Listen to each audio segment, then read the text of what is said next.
Capítulo 10. Progresos de la Reforma. La misteriosa desaparición de Lutero despertó consternación en toda Alemania y por todas partes se oían averiguaciones acerca de su paradero. Circulaban los rumores más descabellados y muchos creían que había sido asesinado. Oíanse lamentos no solo entre sus partidarios declarados, sino también entre millares de personas que aún no se habían decidido abiertamente por la Reforma.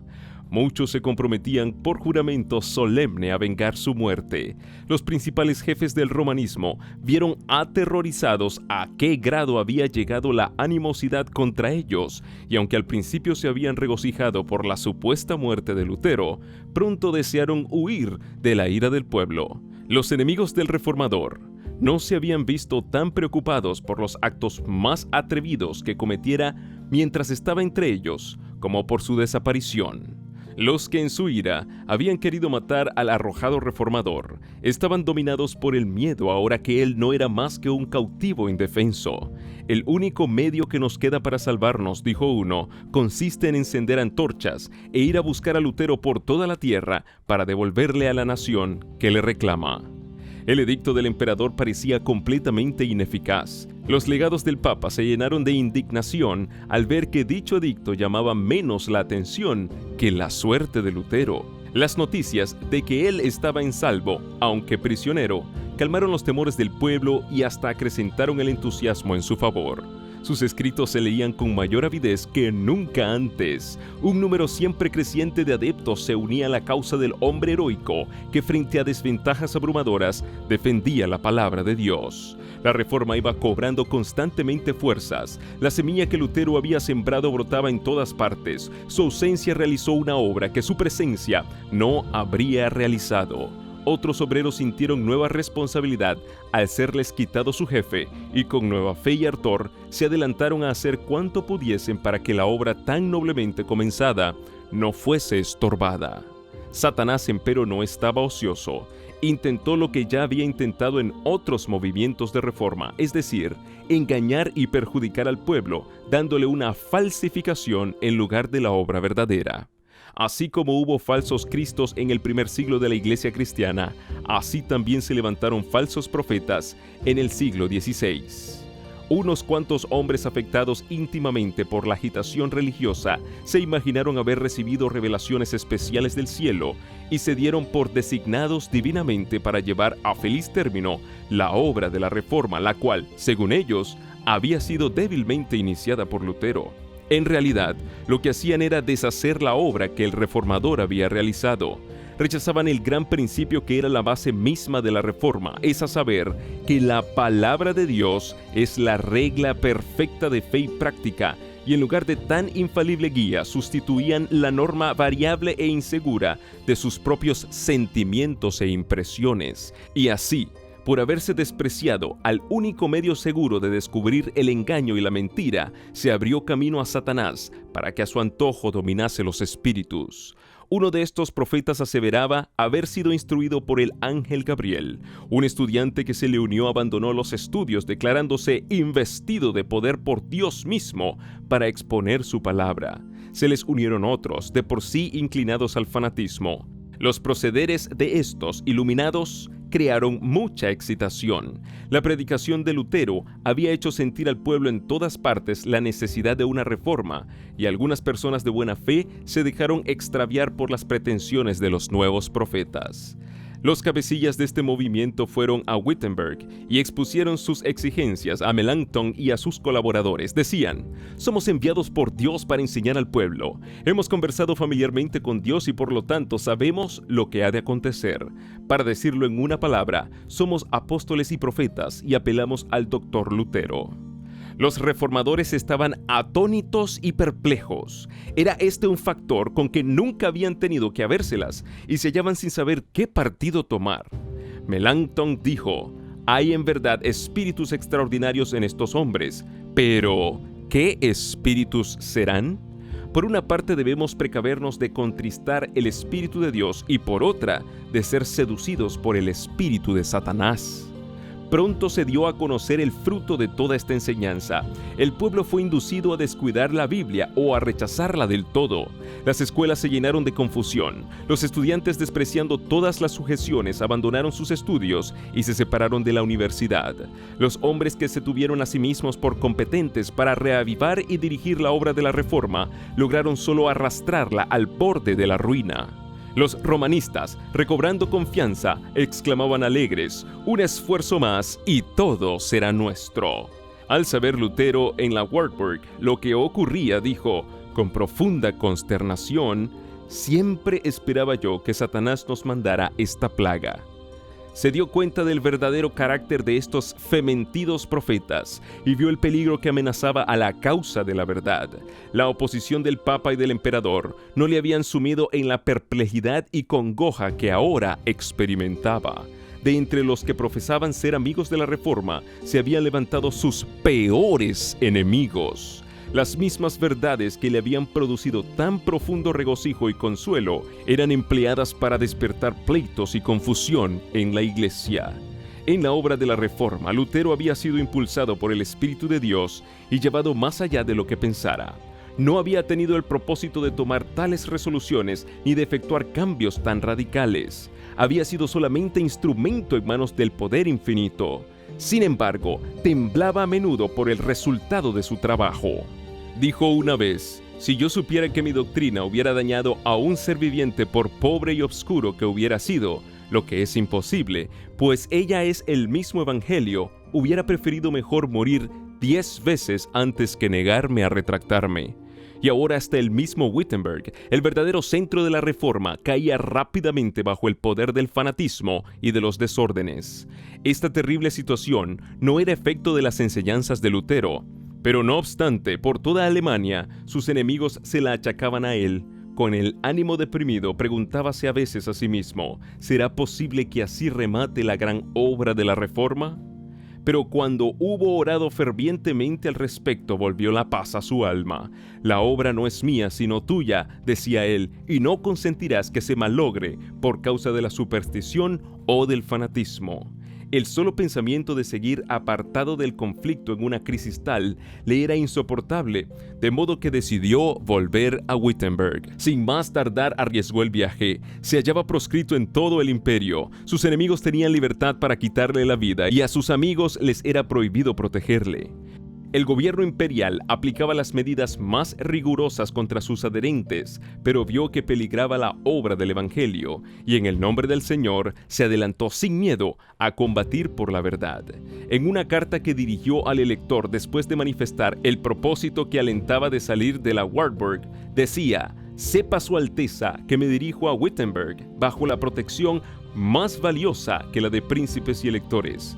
No he pensado solicitar la ayuda de su Alteza, y tan lejos estoy de impetrar vuestra protección que yo mismo abrigo más bien la esperanza de protegeros a vos.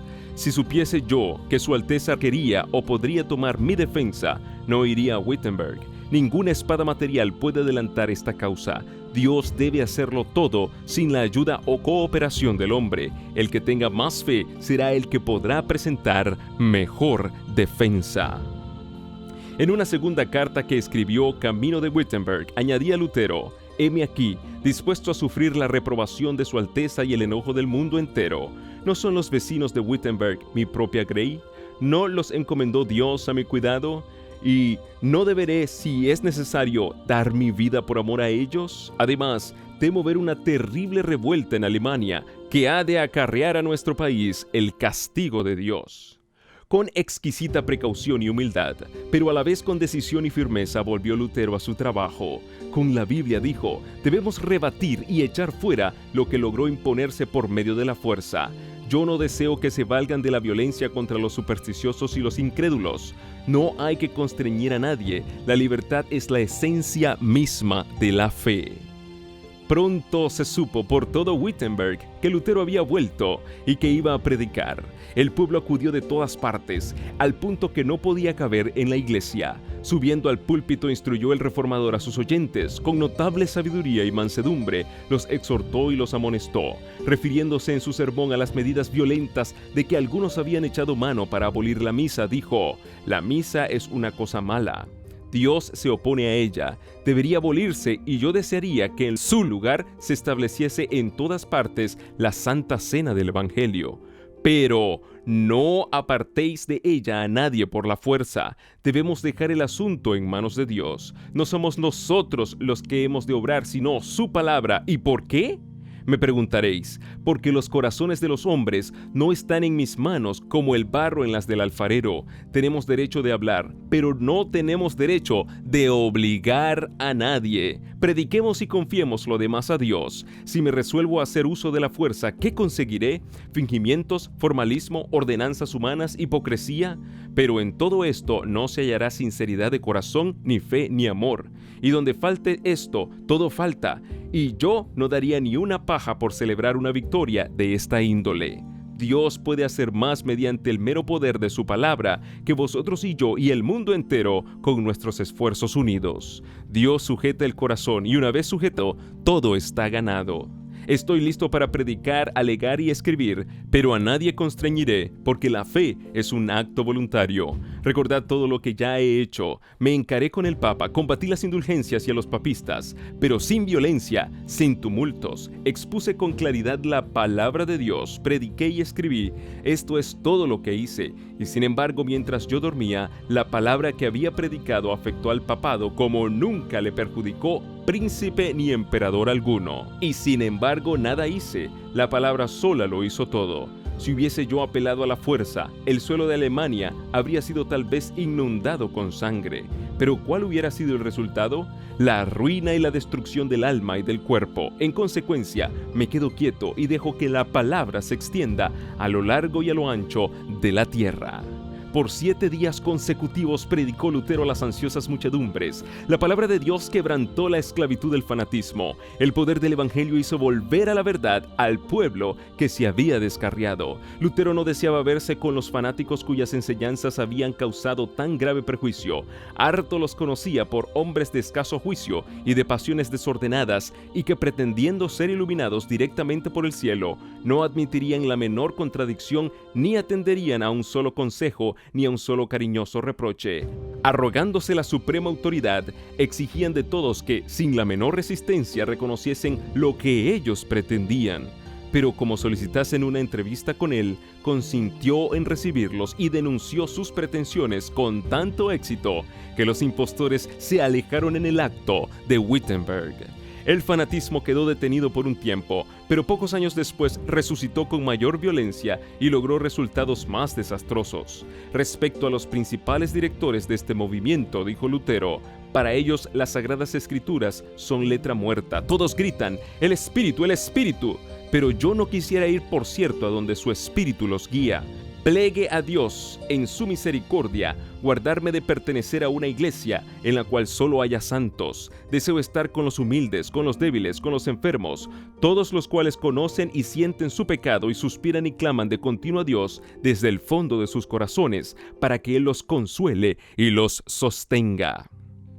Tomás Müntzer, el más activo de los fanáticos, era hombre de notable habilidad que si la hubiesen causado debidamente habría podido hacer mucho bien, pero desconocía aún los principios más rudimentarios de la religión verdadera. Deseaba vehementemente reformar el mundo, olvidando como otros muchos iluminados que la reforma debía comenzar por él mismo. Ambicionaba ejercer cargos e influencia y no quería ocupar el segundo puesto, ni aún bajo el mismo Lutero. Declaraba que, al colocar la autoridad de la Escritura en sustitución de la del Papa, los reformadores no hacían más que establecer una nueva forma de papado, y se declaraba divinamente comisionado para llevar a efecto la verdadera reforma. El que tiene este espíritu, decía Müntzer, posee la verdadera fe, aunque ni por una sola vez en su vida haya visto las Sagradas Escrituras. Los maestros del fanatismo se abandonaban al influjo de sus impresiones y consideraban cada pensamiento y cada impulso como voz de Dios. En consecuencia, se fueron a los extremos. Algunos llegaron hasta quemar sus Biblias exclamando: la letra mata, el espíritu es el que da vida. Las enseñanzas de Münzer apelaban a la afición del hombre a lo maravilloso y de paso daban rienda suelta al orgullo al colocar en realidad las ideas y las opiniones de los hombres por encima de la palabra de Dios. Millares de personas aceptaban sus doctrinas. Pronto llegó a condenar el orden en el culto público y declaró que obedecer a los príncipes era querer servir a Dios y a Belial. El pueblo que comenzaba a emanciparse del yugo del papado tascaba el freno bajo las restricciones de la autoridad civil. Las enseñanzas revolucionarias de Münzer, con su presunta aprobación divina, los indujeron a sublevarse contra toda sujeción y abandonarse a sus prejuicios y a sus pasiones. Siguiéronse las más terribles escenas de sedición y contienda, y los campos de Alemania se empaparon de sangre. La angustia de corazón que Lutero había experimentado hacía tanto tiempo en Erfurt se apoderó de él nuevamente con redoblada fuerza al ver que los resultados del fanatismo eran considerados como efecto de la Reforma. Los príncipes papistas declaraban, y muchos estaban dispuestos a dar crédito al aserto, que la rebelión era el fruto legítimo de las doctrinas de Lutero. A pesar de que estos cargos carecían del más leve fundamento, no pudieron menos que causar honda pena al reformador. Parecíale insoportable que se deshonrase así la causa de la verdad, identificándola con tan grosero fanatismo. Por otra parte, los jefes de la revuelta odiaban a Lutero no solo porque se había opuesto a sus doctrinas y se había negado a reconocerles autorización divina, sino porque los había declarado rebeldes ante las autoridades civiles. En venganza le llamaban vil impostor. Parecíale haberse atraído la enemistad tanto de los príncipes como del pueblo. Los romanistas se regocijaban y esperaban ver pronto la ruina de la Reforma. Hasta culpaban a Lutero de los mismos errores que él mismo se afanara tanto en corregir. El partido de los fanáticos, declarando falsamente haber sido tratado con injusticia, logró ganar la simpatía de mucha gente, y como sucede con frecuencia con los que se inclinan del lado del error, fueron pronto aquellos considerados como mártires. De esta manera, los que desplegaran toda su energía en oposición a la Reforma fueron compadecidos y admirados como víctimas de la crueldad y de la opresión. Esta era la obra de Satanás y la impulsaba el mismo espíritu de rebelión que se manifestó por primera vez en los cielos. Satanás procura constantemente engañar a los hombres y les hace llamar pecado a lo que es bueno y bueno a lo que es pecado. ¿Y cuánto éxito ha tenido su obra? ¿Cuántas veces se critica a los siervos fieles de Dios porque permanecen firmes en defensa de la verdad? Hombres que solo son agentes de Satanás reciben alabanzas y lisonjas y hasta pasan por mártires, en tanto que otros que deberían ser considerados y sostenidos por su fidelidad a Dios son abandonados y objeto de sospecha y de desconfianza. La falsa piedad y la falsa santificación siguen haciendo su obra de engaño. Bajo diversas formas dejan ver el mismo espíritu que las caracterizara en días de Lutero, pues apartan a las mentes de las Escrituras e inducen a los hombres a seguir sus propios sentimientos e impresiones en vez de rendir obediencia a la ley de Dios. Este es uno de los más eficaces inventos de Satanás para desprestigiar la pureza y la verdad. Denodadamente, defendió Lutero el Evangelio contra los ataques de que era objeto desde todas partes. La palabra de Dios demostró ser una arma poderosa en cada conflicto. Con ella combatió el reformador, la usurpada autoridad del Papa y la filosofía racionalista de los escolásticos, a la vez que se mantenía firme como una roca contra el fanatismo que pretendía aliarse con la Reforma. Cada uno a su manera, estos elementos opuestos dejaban a un lado las sagradas escrituras y exaltaban la sabiduría humana como el gran recurso para conocer la verdad religiosa. El racionalismo hace un ídolo de la razón y la constituye como criterio religioso. El romanismo, al atribuir a su soberano pontífice una inspiración que proviene en línea recta de los apóstoles y continúa invariablemente a través de los tiempos, da amplia oportunidad para toda clase de extravagancias y corrupciones que se ocultan bajo la santidad del mandato apostólico. La inspiración a que pretendían Münzer y sus colegas no procedía sino de los desvaríos de su imaginación, y su influencia subvertía toda autoridad, humana o divina. El cristianismo recibe la palabra de Dios como el gran tesoro de la verdad inspirada y la piedra de toque de toda inspiración. A su regreso de la Wartburg, terminó Lutero su traducción del Nuevo Testamento y no tardó el Evangelio en ser ofrecido al pueblo de Alemania en su propia lengua.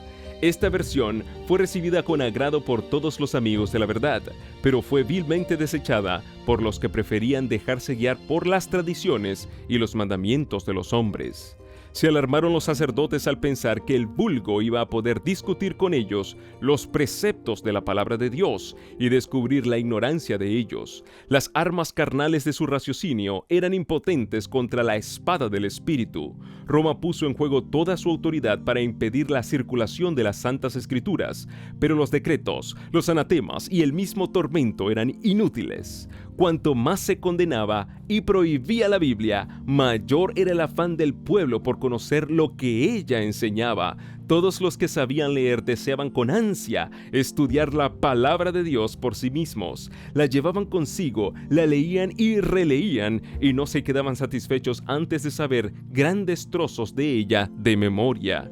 Viendo la buena voluntad con que fue acogido el Nuevo Testamento, Lutero dio comienzo a la traducción del Antiguo y la fue publicando por partes conforme las iba terminando. Sus escritos tenían aceptación en la ciudad y en las aldeas. Lo que Lutero y sus amigos escribían, otros se encargaban de esparcirlo por todas partes. Los monjes que habían reconocido el carácter ilegítimo de las obligaciones monacales y deseaban cambiar su vida de indolencia por una de actividad, pero se sentían muy incapaces de proclamar por sí mismos la palabra de Dios, cruzaban las provincias vendiendo los escritos de Lutero y sus colegas. Al poco tiempo, Alemania pululaba con estos intrépidos colportores. Estos escritos eran estudiados con profundo interés por ricos y pobres, por letrados e ignorantes. De noche los maestros de las escuelas rurales los leían en alta voz a pequeños grupos que se reunían al amor de la lumbre. Cada esfuerzo que en este sentido se hacía convencía a algunas almas de la verdad, y ellas a su vez, habiendo recibido la palabra con alegría, la comunicaban a otros. Así se cumplían las palabras inspiradas: la entrada de tus palabras alumbra, a los simples les da inteligencia. Salmos 119, 130. El estudio de las Sagradas Escrituras producía un cambio notable en las mentes y en los corazones del pueblo. El dominio papal les había impuesto un yugo férreo que los mantenía en la ignorancia y en la degradación. Con escrúpulos supersticiosos, observaban las formas, pero era muy pequeña la parte que la mente y el corazón tomaban en los servicios. La predicación de Lutero, al exponer las sencillas verdades de la palabra de Dios y la palabra misma, al ser puesta en manos del pueblo, despertaron sus facultades aletargadas y no solo purificaban y ennoblecían la naturaleza espiritual, sino que daban nuevas fuerzas y vigor a la inteligencia. Veíanse a personas de todas las clases sociales defender con la Biblia en la mano las doctrinas de la Reforma. Los papistas, que habían abandonado el estudio de las Sagradas Escrituras, a los sacerdotes y a los monjes les pidieron que viniesen en su auxilio a refutar las nuevas enseñanzas. Empero, ignorantes de las Escrituras y del poder de Dios, monjes y sacerdotes fueron completamente derrotados por aquellos a quienes habían llamado herejes e indoctos. Desgraciadamente, decía un escritor católico, Lutero ha convencido a sus correligionarios de que su fe debe fundarse solamente en la Santa Escritura. Las multitudes se congregaban para escuchar a hombres de poca ilustración defender la verdad y hasta discutir acerca de ella con teólogos instruidos y elocuentes. La vergonzosa ignorancia de estos grandes hombres se descubría tan luego como sus argumentos eran refutados por las sencillas enseñanzas de la palabra de Dios. Los hombres de trabajo, los soldados y hasta los niños estaban más familiarizados con las enseñanzas de la Biblia que los sacerdotes y los sabios doctores. El contraste entre los discípulos del Evangelio y los que sostenían las supersticiones papistas no era menos notable entre los estudiantes que entre las masas populares. En oposición a los antiguos campeones de la jerarquía que había descuidado el estudio de los idiomas y de la literatura, levantábanse jóvenes de mente privilegiada, muchos de los cuales se consagraban al estudio de las Escrituras y se familiarizaban con los tesoros de la literatura antigua. Dotados de rápida percepción, de almas elevadas y de corazones intrépidos, pronto llegaron a alcanzar estos jóvenes tanta competencia que durante mucho tiempo nadie se atrevía a hacerles frente. De manera que en los concursos públicos en que estos jóvenes campeones de la Reforma se encontraban con doctores papistas, los atacaban con tanta facilidad y confianza que los hacían vacilar y los exponían al desprecio de todos. Cuando el clero se dio cuenta de que iba menguando el número de los congregantes, invocó la ayuda de los magistrados y por todos los medios a su alcance procuró atraer nuevamente a sus oyentes. Pero el pueblo había hallado en las nuevas enseñanzas algo que satisfacía las necesidades de sus almas y se apartaba de aquellos que por tanto tiempo le habían alimentado con las cáscaras vacías de los ritos supersticiosos y de las tradiciones humanas. Cuando la persecución ardía contra los predicadores de la verdad, ponían estos en práctica las palabras de Cristo. Cuando pues os persiguieren en una ciudad, huid a otra. Mateo 10:23. La luz penetraba en todas partes. Los fugitivos hallaban en algún lugar puertas hospitalarias que les eran abiertas, y morando allí, predicaban a Cristo, a veces en la iglesia, o, si se les negaba ese privilegio, en casas particulares o al aire libre. Cualquier sitio en que hallasen un oyente se convertía en templo. La verdad proclamada con tanta alegría y fidelidad se extendía con irresistible poder. En vano se mancomunaban las autoridades civiles y eclesiásticas para detener el avance de la herejía. Inútilmente recurrían a la cárcel, al tormento, al fuego y a la espada. Millares de creyentes sellaban su fe con su sangre, pero la obra seguía adelante.